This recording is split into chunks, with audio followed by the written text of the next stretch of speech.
Good evening, I'm Julie Myers, and tonight we bring you the latest on the widespread devastation across the southeastern United States in the wake of Hurricane Helene, one of the most destructive storms in recent U.S. history. The death toll has now risen to 128, with the hardest-hit areas in western North Carolina, where a dire crisis is unfolding. In Asheville, North Carolina, and surrounding mountain towns, residents are struggling to survive without power, clean water, or cell service. Many roads have been washed away or blocked by mudslides, leaving entire communities stranded. People lined up today for basic necessities such as water and the chance to send a simple message to loved ones, "I'm okay." Governor Roy Cooper of North Carolina has warned that the number of fatalities is expected to rise as rescue teams access previously unreachable areas. According to White House Homeland Security Advisor Liz Sherwood Randall, over 600 people remain unaccounted for,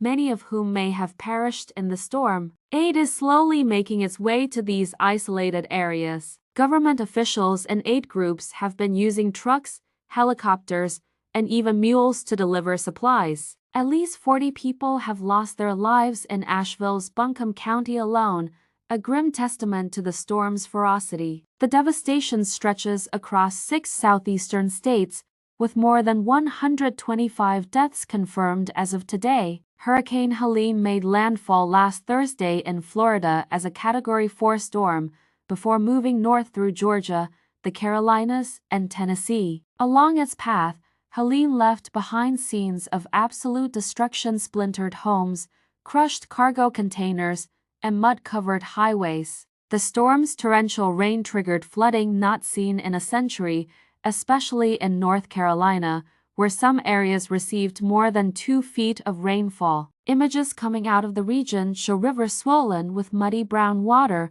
overturned boats, and entire lakes covered with debris. In Lake Lure, a popular tourist destination near Asheville, docks, boats, and tree trunks have been washed into the water, leaving behind a scene of total chaos. Among the tragic stories, a couple and their 6-year-old son drowned while awaiting rescue on their rooftop when part of their home collapsed. Other fatalities include a courthouse security officer who was trapped in his truck by rising floodwaters. Yet, amid the devastation, there have also been remarkable rescues, like the dramatic helicopter evacuation of over 50 patients and staff from a hospital in Tennessee. In Asheville, residents are sharing what little they have. One woman, Somerville Johnston, whose home has been without power since Friday, is making venison stew for her neighbors before her freezer goes bad. Meanwhile, Derek Farmer, who had prepared for the storm, stood in line at Mountain Valley Water to fill up apple juice containers,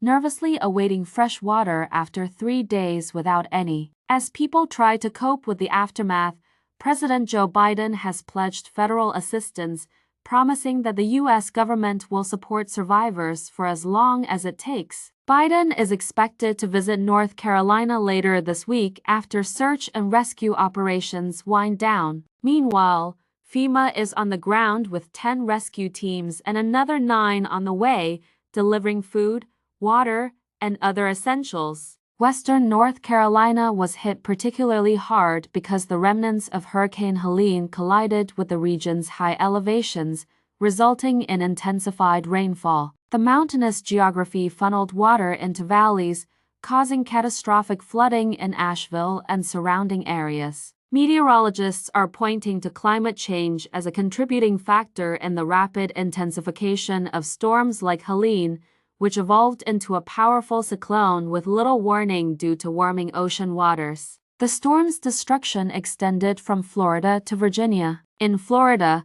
the Clearwater Marine Aquarium was flooded, forcing staff to relocate sea animals, including manatees and turtles. Thankfully, all the animals survived, though the aquarium suffered significant damage to its equipment. In Georgia, Governor Brian Kemp said the storm spared no one, and the city of Augusta remains without power. In South Carolina, at least 25 people were killed, making Helene the deadliest storm to hit the states since 1989's Hurricane Hugo. As we brace for more storms, the U.S. National Hurricane Center is now tracking Tropical Storm Kirk in the Atlantic, expected to grow into a powerful hurricane by midweek. Stay tuned to Hotwire News TV for continued coverage of this disaster. I'm Julie Myers, and we'll keep you informed as recovery efforts progress in the aftermath of Hurricane Helene. Stay safe and good night.